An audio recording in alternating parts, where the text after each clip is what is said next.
Kako što vi je poznato, dragi gledači, nabližava početak od na 11. kongres na Sojuzot na komunista Jugoslavija, bez drugo najgolem raboten praznik na naše obštestvo ova kongresna godina. Pridružuvajki se so specijalna emisija, vo mnozinstvo to prilozi emisiji posvetili na kongresot, ke se obideme bez golemi pretenziji, zašto to ne ni možno vojnočasoven termin, da podsjetime na dosega održanjite 10 kongresi na jugoslovenskite komunisti.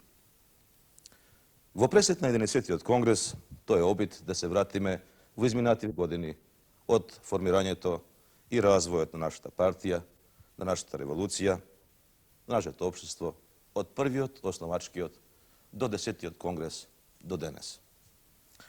Kon ono što ga sadrži naša ta specijalna emisija, kako značajni istorijski nastani, barem v uvodot gi pridružujeme kongresite na skoji, razvrat na sindikalno to dvižanje, sovjetovanje to v stolice, fočanski propisi, formiranje to na narodni od front, ustavnite reformi, početok od i razvojat na samoupravovanje to, republički te partijski kongresi, račistovanje to su Gilasovštinata i Rankovićevizmot, govorot na Titovo Split, vostanovanje to i razvojat na nevarzanata politika, Titovite misiji na Mirot, negovoto intervju za Vjesnik, afirmacijati i razvojat na delegatski od sistem, jaknenje to na naša to odbrana i samozaštita, osnovite dokumenti za 11. od kongres, studijata na Drugorad Kardelj i ni za drugi.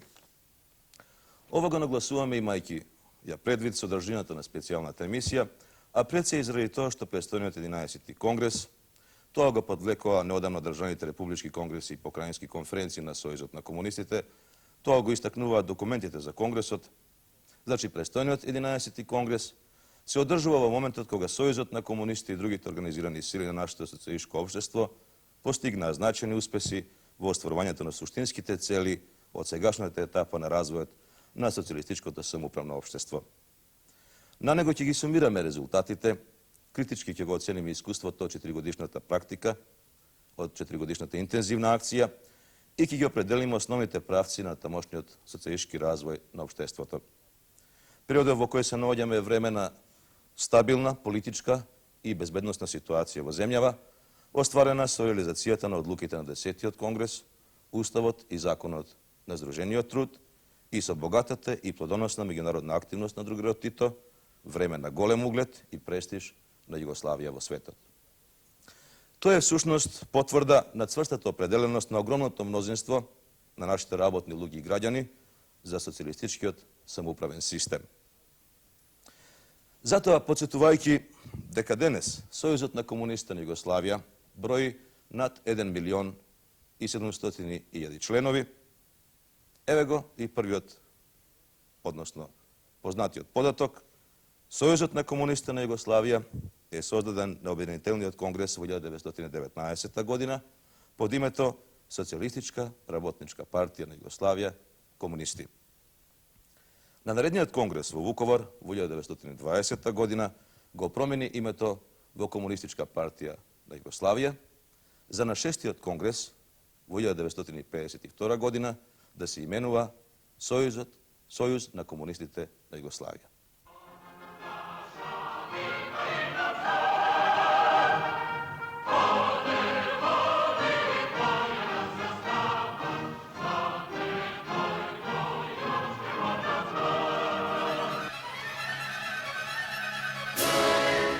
Na formiranje to na komunističkata partija na Jugoslavija i prethodeja mnogo burni nastani.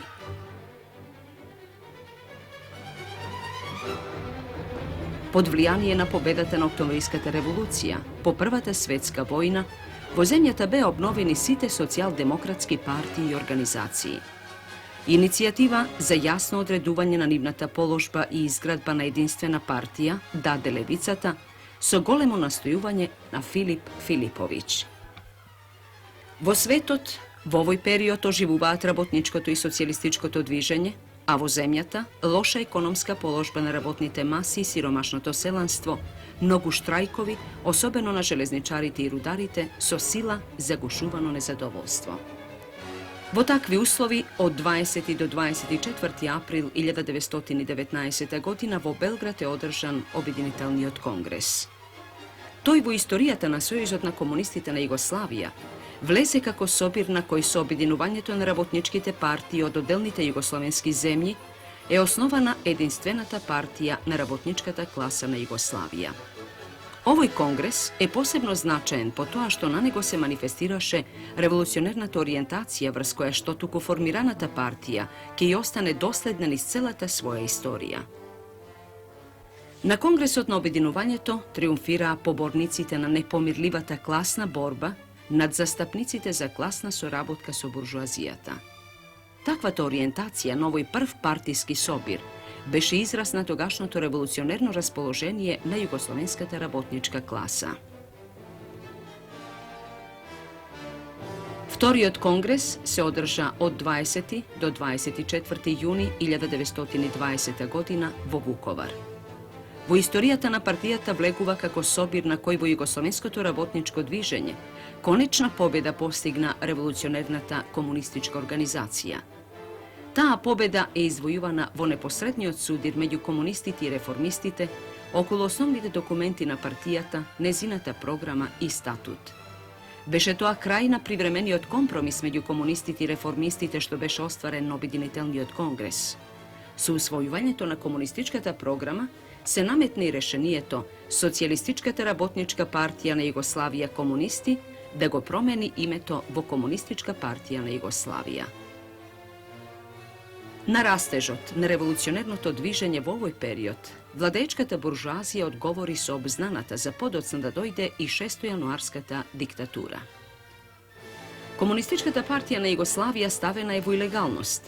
Забранета е незината дејност, партискиот печат, затворени се работничките домови, конфискување имотот. Терор, робија, смртни казни. Масовните апсења, неизграденоста на дел кадрови, па и нејаснотиите во партиската политика по одредени прашања, доведоа до криза во партијата.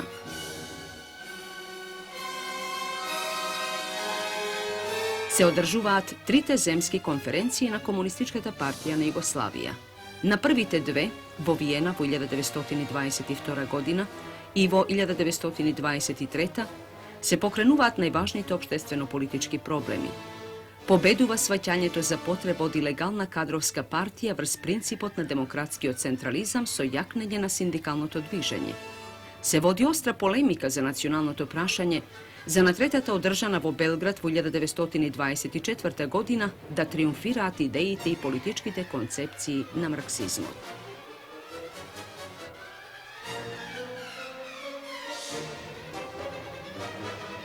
Третиот конгрес, одржан во мај 1926 година во Виена, повторно ги претресе сите прашања кои беа на дневен ред на претходните конференции и фактички ги потврди веќе прифатените ставови.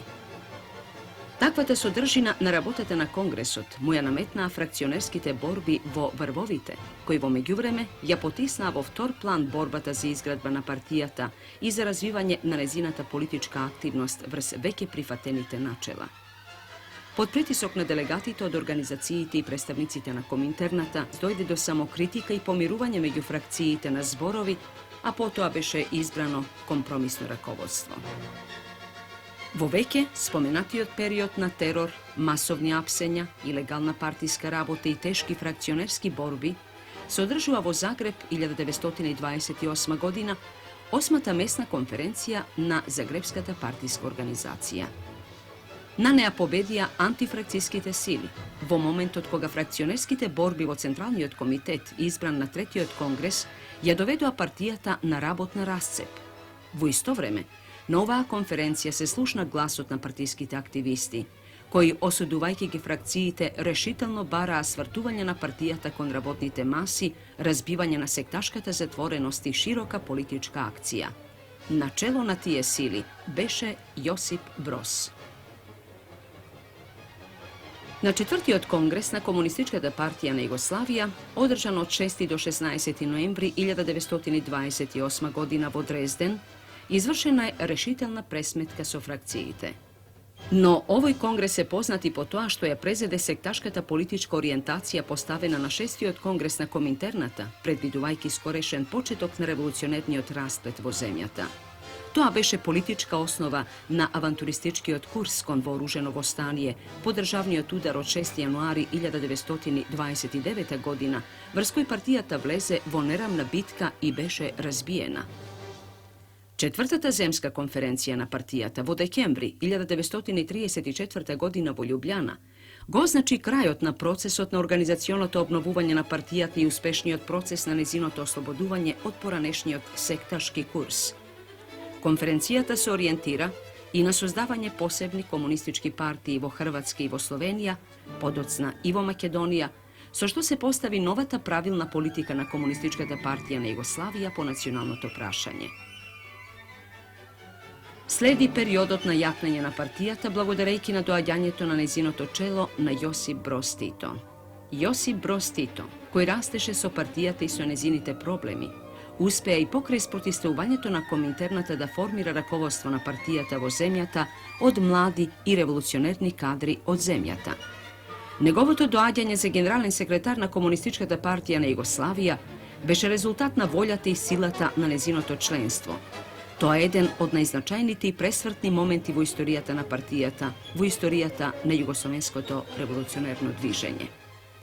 Во наредните 3 години нашата партија го покажа својот голем интернационализам.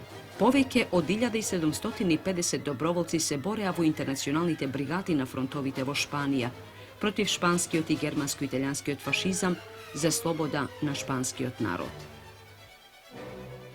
За одбрана на Чехословачка се пријавија над 200.000 доброволци.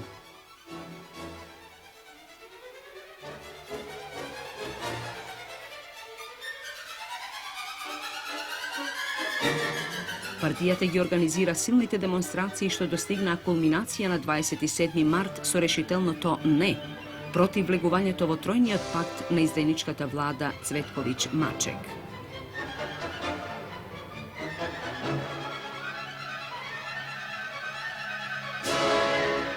Во такви услови, под црното и крваво сениште на фашизмот, што веќе ја започна најкрвавата војна во историјата на човештвото, нашата партија во Загреб во октомври 1940 година ја одржа својата 5-та земска конференција, што значеше непосредна подготовка на партијата и движењето, на чие чело стоеше за судбинските настаните што доаѓаа.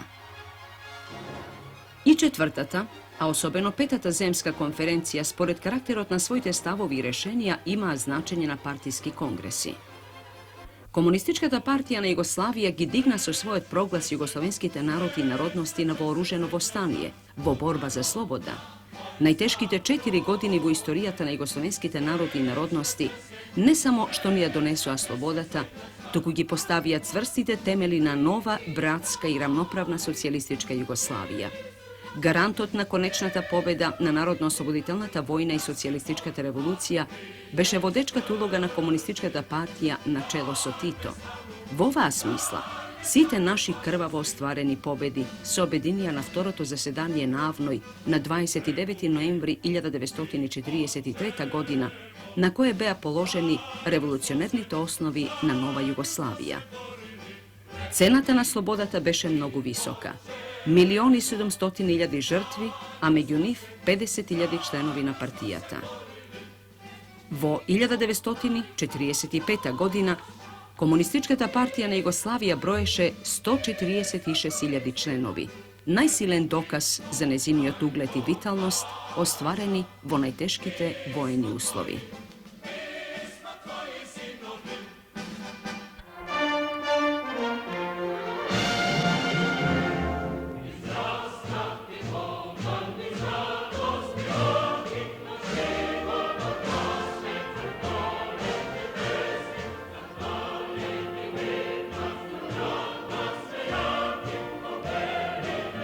Чувајќи ги придобивките на револуцијата, ги развивавме социјалистичките општествени односи, ја обновувавме тешко разурнатата земја, ја градевме, ги згрижувавме милионските жртви на војната и истовремено со најбрзо темпо ја почнувавме индустриализацијата. Сето тоа бараше огромни самоодрекувања од секој наш човек. Обновата на земјата ја извршивме во рекордно кратко време. А во светот се раѓаше политиката на студена војна, so zaostrуването на прашањето на трст и границите со Италија, Запад ги засили мерките на економска и друга дискриминација кон Југославија.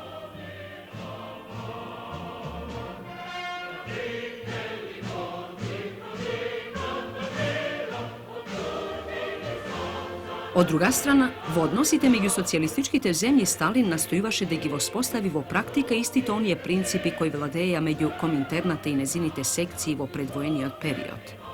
Започнаа Сталиновите напади со критика врз југословенската практика и обвиненија дека во Комунистичката партија на Југославија нема демократија, дека нема дух на класна борба, дека јакнат класните елементи на село, дека преовладува теоријата на мирното навлегување на капиталистичките елементи во социјализмот. А сето тоа, заради залагањето на Комунистичката партија на Југославија за што поприсна, но и рамноправна соработка на комунистичките партии за изградба на социјализам во специфичните услови за независност и самостојност на револуционерните движења. Овие напади врз Југославија достигнаа кулминација со познатата резолуција на Информбирото. Пред тоа следеше интензивна преписка меѓу централните комитети на Комунистичката партија на Југославија и на Комунистичката партија на Советскиот сојуз, во која нашата партија енергично ги отфрлуваше сите исконструирани обвиненија и енергично го бранеше своето крваво извојувано право на независност и самостојност, на автентичноста на својата револуција, на својот пат во социјализам. Зашто синхронизираната акција против Југославија во која се приклучија и сите други социјалистички земји, беше кулминација на Сталиновите напади во кој беше оспорен и самиот карактер на Југословенската социјалистичка револуција. Ставот на Централниот комитет на Комунистичката партија на Југославија беше кристално јасен. Енергично да се брани самостојноста на партијата и на земјата и принципите на рамноправност во односите меѓу социјалистичките земји. Во таа 1948 година, во тој значаен историски момент, Централниот комитет на Комунистичката партија на Југославија донесе решение да и се обрати на целата партија, на целиот народ и да се свика Петиот конгрес на Комунистичката партија на Југославија. Петиот конгрес е одржан од 21 до 29 јули 1948 година во Белград. Партијата тогаш броеше 468.175 членови и 51.612 кандидати. На првиот конгрес во ослободената социјалистичка земја, 20 години по четвртиот конгрес во Дрезден, партијата ја представуваа 2343 делегати. На дневниот ред на конгресот беа политичкиот извештај на Централниот комитет на Комунистичката партија на Југославија, што го поднесе генералниот секретар Јосип Броз Тито, извештаите за организационата работа, за агитацијата и пропагандата, за задачите на партијата во борбата за нова Југославија, за народната власт и социјализам, за изградбата на социјалистичката економика на Федеративна Народна република Југославија, како и за проектите на програмата и статутот на Комунистичката партија на Југославија. Решението Петиот конгрес директно да се пренесува преку радиото, а и текстовите на рефератот и дискусиите да се објавуваат, речиси во целост, ја докажа пред се единственоста и решителноста на целата партија и на народот во одбрана на својот пат и на независноста на земјата, како и на воведување некои нови демократски форми дотогаш непознати во комунистичкото движење. Пред делегатите, од кои речиси сите беа учесници во Народно-ослободителната војна, Јосип Броз Тито ги анализираше двете децении на нашата партија.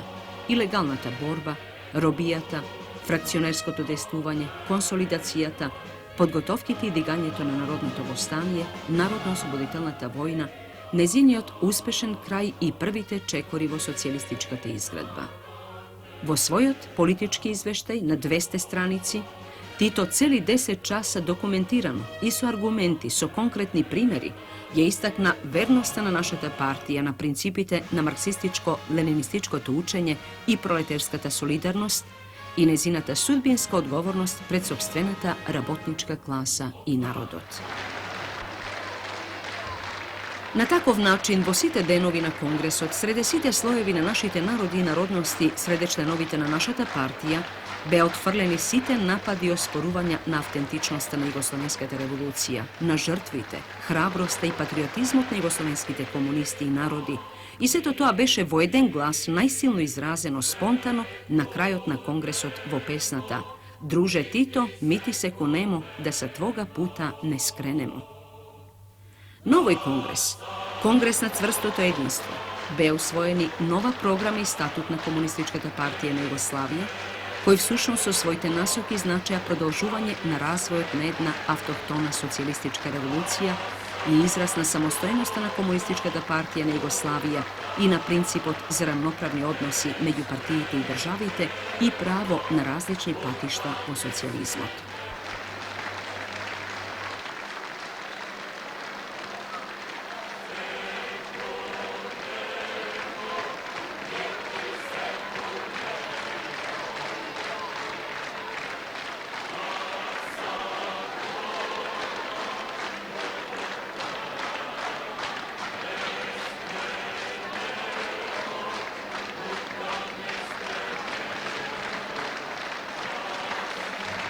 Шестиот конгрес на Комунистичката партија на Југославија се одржа во Загреб од 2 до 7 ноември 1952 година.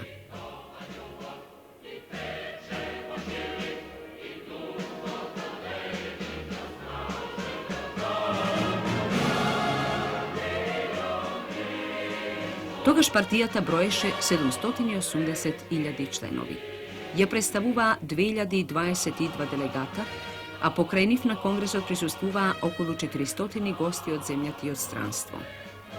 Главниот реферат на тема борбата на комунистите на Југославија за социјалистичка демократија го поднесе другарот Тито.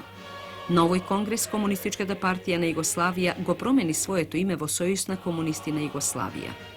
Годините пред шестиот конгрес беа години на нашата голема проверка. И покрај многуте жртви и самоодречувања, издржавме во праведната борба.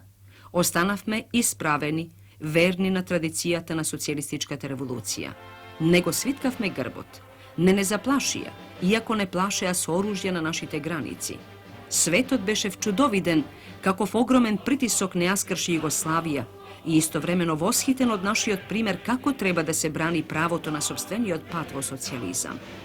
Тоа е време на стартот на работничкото самоуправување, на вградување во нашата практика на принципот дека Сојузот на комунистите како авангарда на работничката класа не може да биде водечко идејна и политичка сила во општеството, ако ја презема улогата на државните извршни органи, туку само како креативна сила во системот на социјалистичкото самоуправување, првенствено со своето влијание врз масите.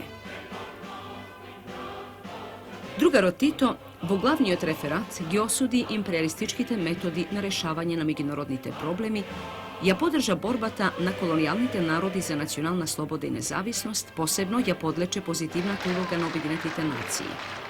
Тито посебно говореше за заслугата и за храброста на нашата партија, што придонесе да биде уште поблиска на народот и народот уште повеќе да ја зацврсти својата доверба во неа и во целта за која се бори партијата социјализмот. Тито објасни дека името на партијата во Сојуз на комунисти на Југославија се менува во сообразност со незината улога во новонастанатата етапа и во перспективите на натамошниот развој, што нема да влијае врз незината организациона структура, врз незиниот демократски централизам и слично. Шестиот конгрес го потикна процесот на прилагодување на партијата кон новите услови на општеството самоуправувањето. Ги отвори длабоките процеси на демократизација во нашето општество. Сигурно е дека во периодот по него имаше и дилеми и талкања кај дел од членството, а во низа организации и раководство на Сојузот на комунистите не беа веднаш сватени и новата улога и новите задачи. Сепак, како што истакна другарот Тито, неретко Сојузот на комунистите времено дури и губеше на престижот, но секогаш Сојузот на комунистите наоѓаше во себе доволно сили за со поддршката и довербата на работничката класа да мине во офанзива. Од секој таков судир, внатрешните сили на социјализмот излегуваа посилни и попробивни. Тоа е суштинска карактеристика на нашиот општествен развој и остварување на водечката идејно-политичка улога на Сојузот на комунистите на Југославија во сите периоди по шестиот конгрес.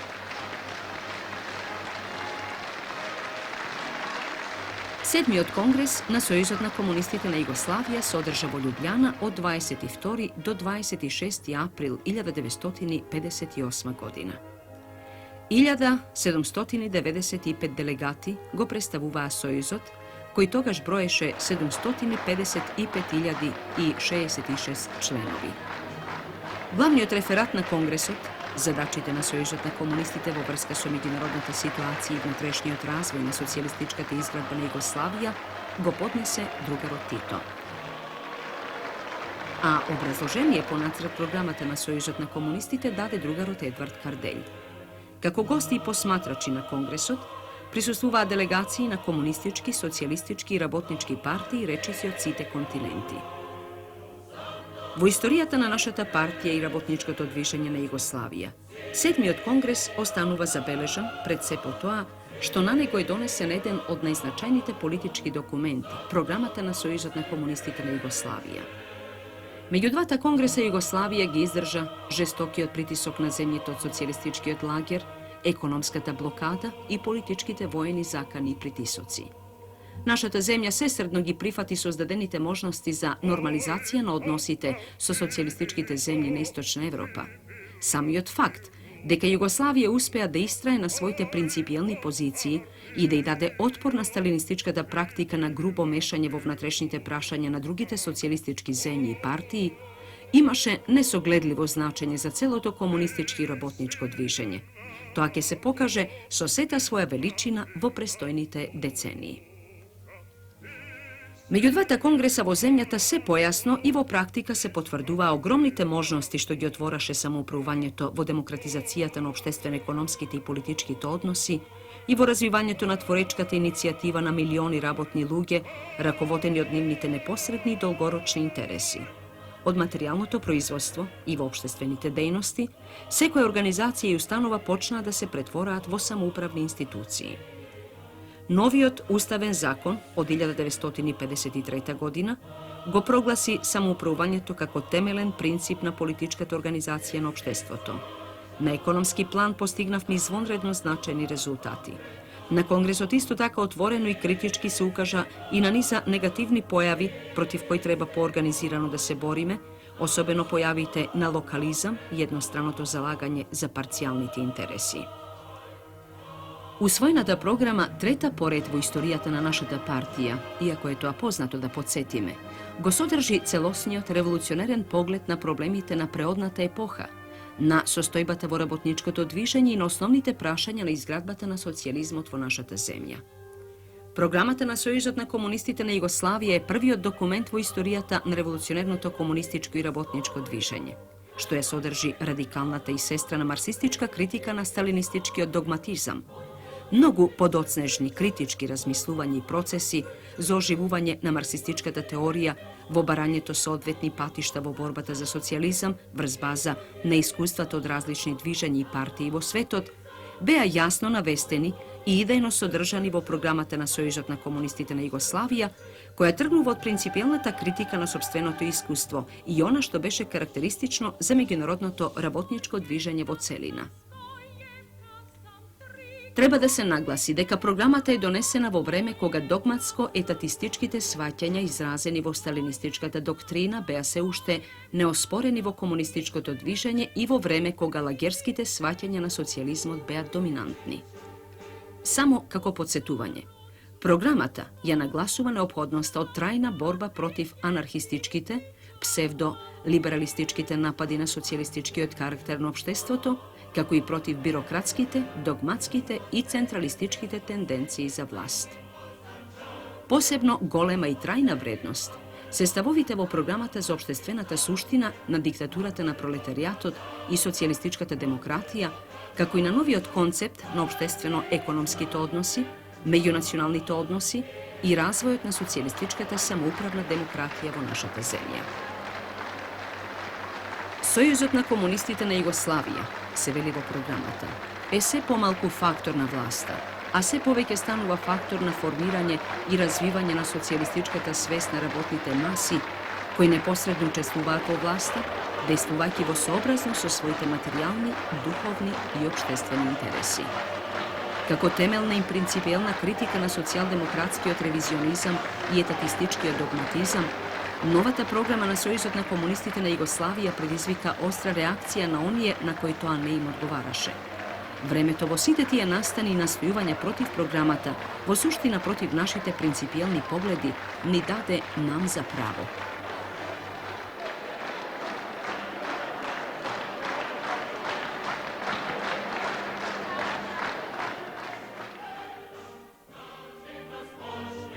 Osmijat kongres na Sojuzotna komunistitena Jugoslavija se održava u Belgrad od 7. do 13. dekembri 1964. godina. Vo работата на конгресот учествуваа 1432 делегата, кои го представуваа Сојузот, кој таа година броеше 1.030.041 член. На конгресот присуствуваа представници од 30 комунистички, социјалистички и други прогресивни партии и движења од 27 земји на Европа, Азија, Африка и Латинска Америка. Главниот реферат за улогата на Сојузот на комунистите во натамошната изградба на социјалистичките општествени односи и актуелните проблеми во меѓународното работничко движење во борбата за мир и социјализам во светот го поднесе Јосип Броз Тито. Конгресот го донесе новиот статут на Сојузот на комунистите на Југославија и ја усвои резолуцијата за наредните задачи на Сојузот на комунистите на Југославија. Кога се проучува содржината на овој конгрес, мора да се истакне дека тој со својата антидогматска ориентација и доследните самоуправни определби го трасираше патот на политичкиот систем заснован врз самоуправно здружениот труд. Од овој врвен договор на југословенските комунисти ќе издвоиме само неколку основни акценти. Прво, ангажирано и политички уверливо е барано проширената репродукција да се ослободи од патронатот на државата и да стане собственост на непосредните производители. Второ, со нови нагласувања е разгледувано прашањето на националните односи во самоуправниот социјализам и е истакнато начелото дека етатистичкиот централизам во економиката и нанесува штета на равноправноста на народите и народностите. Трето, речито и содржено е образложено дека основата на социјалистичката демократија е развивање на општествено-економските односи врз база на самоуправувањето. Во таа смисла е нагласена потребата од радикална пресметка со бирократизмот. Човекот е истакнат како темел на историскиот настан во југословенското општество. Четврто, афирмирано е начелото дека нема демократија во општеството без демократизација на Сојузот на комунистите. Пето, напоредно се истакнуваат три постојани опасности – бирократизам, национализам и либерализам. Заклучок е, нема талкање меѓу овие крајности. Решението е доследен развој на социјалистичкото самоуправување. На надворешен план, во меѓународните односи југословенските комунисти доследни на својата определба ја продолжија борбата за независност на партиите и земјите.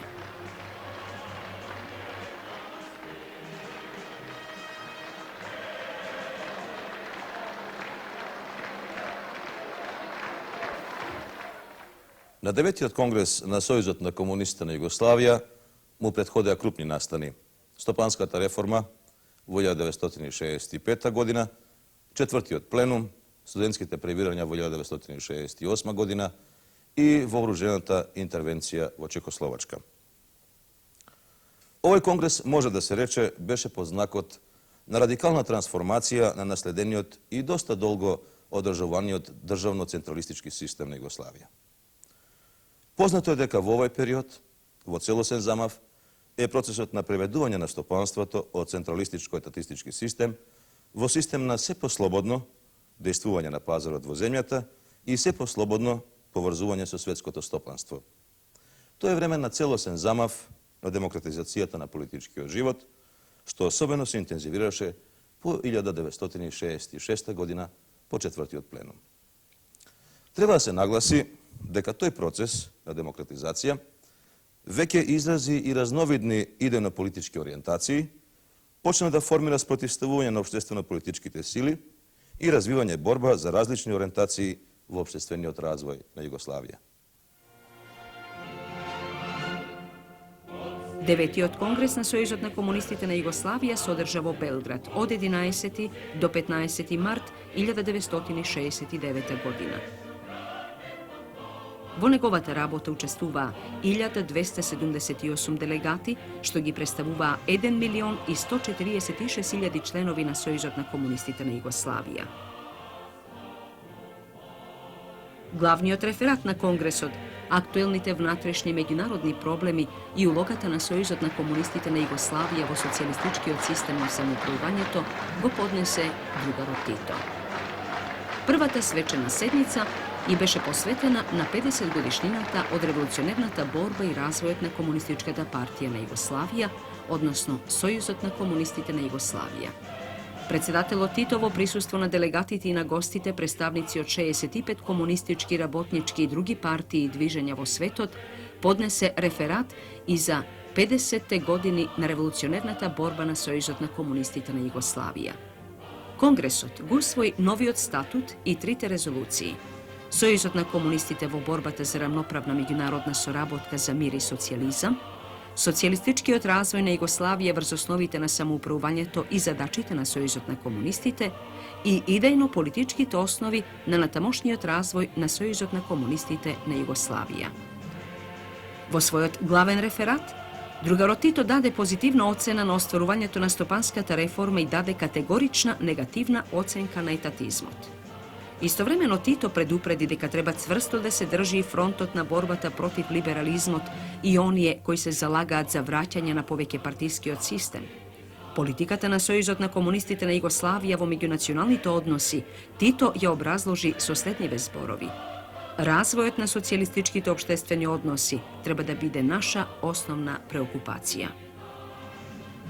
Инсистирајќи на поголема активност во развивањето на самоуправувањето, Тито нагласи: ние секогаш тргнуваме од тоа, како интернационалисти во оваа заедница да се потврдуваме, пред се обезбедувајќи ја и будно чувајќи ја националната рамноправност и суверенитетот и негувајќи такви односи во кои секој народ и народност во секоја општествено-политичка заедница ќе се чувствува како свој на своето.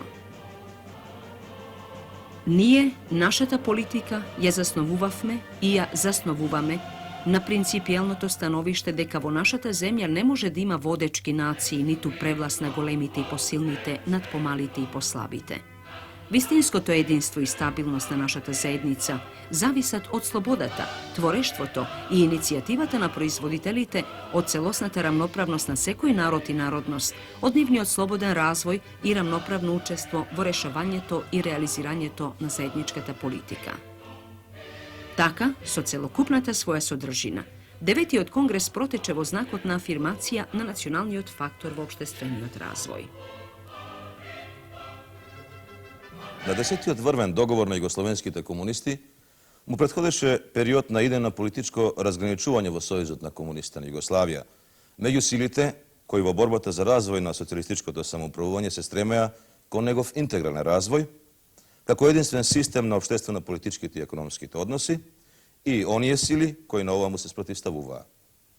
Тоа е време во кое силите ангажирани кон афирмација на целосната рамноправност на народите и народностите во повеќе националната Југославија, како основен услов за незината стабилност, суверенитет и интегритет, се судираа со сили кои борбата за целосно рамноправност на народите и народностите на Југославија сакаа да ја трансформираат во национализам со унитаристички или сепаратистички ориентации.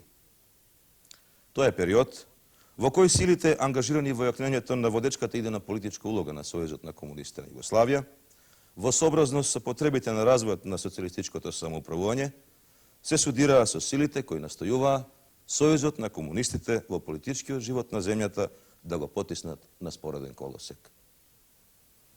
Тоа е време во кое беше битно забавен процесот на демократизацијата на односите во Сојузот на комунистите, со што беше создаден и простор за групашко и фракцијско дејствување врз Сојузот, со и врз туги идеолошко-политички и доктринарни основи. Тоа е и време на размислување за соодветноста на политиката на неврзувањето, за местото и улогата на Сојузот на комунистите на Југославија во работничкото, комунистичкото, социјалистичкото, воопшто во прогресивното движење во светот. Решителното разграничување со овие појави направено е веќе во 1971 година на 21-та седница на председателството на Сојузот на комунистите на Југославија со уставните амандмани, so pismoto na Drugarotito i na izvršното biro i so niza drugi merki. Site ovje okolnosti uslovja na 10. kongres da se napravi osobeno značajan presvrt vo politikata na Sojuzot na komunista na Jugoslavije. Zato 10. kongres na Sojuzot na komunista na Jugoslavija predstavува najsodržajan dogovor na jugoslovenskите komunisti po isključitelno golem broj prašanja. Ovoj istorijski sobir, kako što je poznato, se održava u Belgrad od 27. do 30. maj 1974. godina.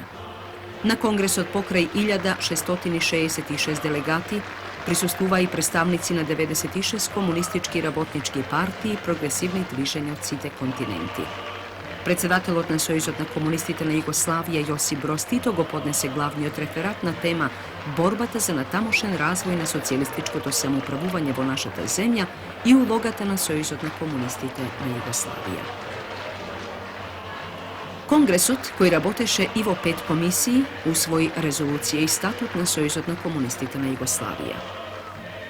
По својата содржина, длабок, аналитичен и критички однос, по своите ставови и насоки, 10. конгрес е конгрес на целосно созревање и сознание дека без постојаната демократизација на односите во Сојузот на комунистите како водечка идејно-политичка сила на општеството, како авангарда на работничката класа, не е можно да се остварува поцелосна демократизација на политичкиот и економскиот живот во земјата. Затоа неговите одлуки се своевидна политичка програма, актуелна и долгорочна за демократизација на Сојузот на комунистите. Основната стратегиска порака на 10. конгрес е дека само идејно политички единствен сојуз на комунистите представува политичка сила способна да ја гради и јакне довербата на работничката класа и на народот, да ги отстранува разните колебања и недоумици, да ја ангажира работничката класа и работните луѓе во разрешавањето на многу сегашни и нови задачи во изградбата на социјалистичкото самоуправно општество.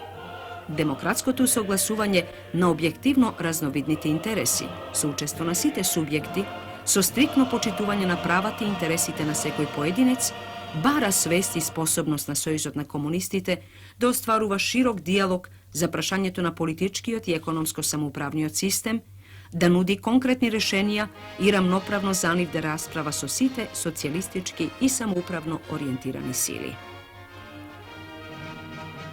Успешното остварување на овие цели и барања налага отворање на Сојузот на комунистите кон сите социјалистички сили организирани во системот на социјалистичкото самоуправување, во политичките организации, во организациите од областа на науката и културата. Мора да јакне идејно политичкото единство на Сојузот на комунистите од основните организации до највисоките органи и со тоа да јакне револуционерната улога на Сојузот на комунистите како авангарда на работничката класа. Политичката линија на 10. конгрес исклучително големо значење му придава на тамошниот развој на интегралниот систем на социјалистичкото самоуправување. Со донесувањето на уставите и врстие основи подоцна на Законот за здружениот труд и другите системски закони, се остварени квалитативни промени во развојот на системот на социјалистичкото самоуправување. Со нова сила е афирмирана улогата на непосредните производители како субјекти, кои, располагајќи со вкупниот вишок на трудот, ги определуваат условите на својот живот и работа. Тезата за отстранување на противречностите меѓу самоуправувањето и државата станува историска, бидејќи незината суштина и основна цел е власта во името на работничката класа да се претвори во власт на самата класа и на сите работни луѓе. За политичката линија на 10. конгрес особено се значајни на тамошната разработка и на дополнување на политиката на рамноправност во меѓунационалните односи. Конгресот уште повеќе потенцира приврзаноста на социјалистичка самоуправна Југославија кон политиката на неврзување, нагласувајќи ги интернационалистичките и универзалните својства на оваа политика, која за Југославија е истовремено и израз на класната суштина на незината социјалистичка револуција, на незиното самоуправно и федерално уредување, на незината независна меѓународна политика.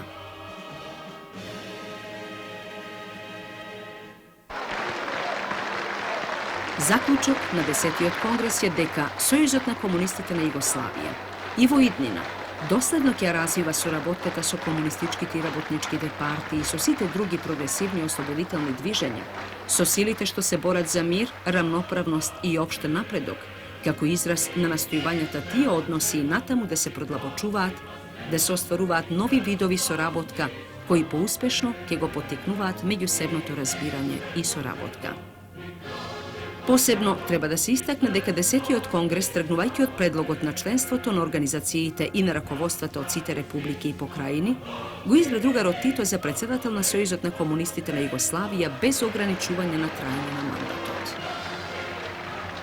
Задржувајќи се на овој факт и нагласувајќи дека престојниот 11-ти конгрес ги црпе инспирациите од претходниот 10-ти конгрес и со тоа го остварува континуитетот на вкупната политичка линија на Сојузот на комунистите на Југославија, да се задржиме на дел од извештајот за работата на Централниот комитет на Сојузот на комунистите на Југославија, во кој, меѓу другото, се вели: од историско значење улогата на Јосип Броз Тито во конституирањето на јасната идеолошка и политичка линија на нашата партија, врз основите на единството на марксистичката теорија и револуционерната практика, творечкиот марксистички пристап кон клучните проблеми на епохата и конкретните промени пред кои се наоѓаше нашата партија и револуција, способноста да ги пронаоѓа решенијата кои соодвестуваа на виталните интереси на нашата работничка класа и на прогресивните општествени сили во целина, на сите наши народи и народности, изразито се постојани одлики на Титовата револуционерна улога.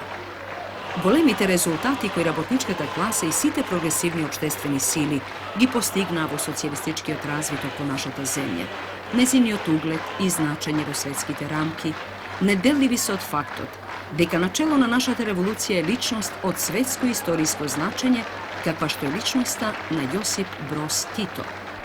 Дејноста на другарот Тито вткаена е во темелите на нашата револуција и дава силен печат на незиниот тек во сите пресвртници и во сите квалитативно нови чекори во незиниот развој веќе 5 децении.